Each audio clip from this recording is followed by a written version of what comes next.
Good evening, class. This is Calvin Croxton here with our video presentation on women in the American Revolution. And it is important for us to note that it is important for Christian historians to be accurate with their facts and be able to make their presentations free of bias and their own opinions. My subject tonight is that of Catherine Moore Barry. She is also known as Kate Barry, and she was typical of many of the women of the American Revolution. She was born in 1752 in the Piedmont of South Carolina and was the oldest of 10 children. At age 15, she married Andrew Barry, and they eventually had 3 children.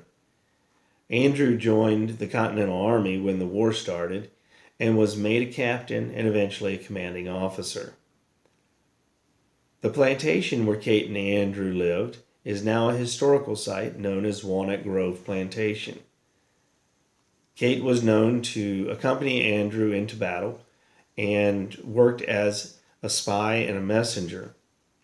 After the birth of their first child, however, Kate was left at home there at Walnut Grove. For much of 1780, the war went badly for the Americans in the southern colonies. Charleston spent nearly 3 months under siege, and approximately 10,000 soldiers were surrendered to end that siege. Lieutenant Colonel Banastre Tarleton of the British Redcoats, who became famous to us in the movie The Patriot, was spreading his form of fear and evil primarily in the lower part of the state, but he began to bring it to the upper state as well. In October of 1780, the Battle of Kings Mountain occurred, and that gave the colonists some much-needed confidence. Because the battle was fought and won for by American militiamen, General Cornwallis knew that he had his hands full with the locals who would be willing and very capable of defending their homeland. In an effort to dampen the spirits of these untrained fighters, General Cornwallis sent Tarleton to clear out the one remaining army of trained troops that were in the area.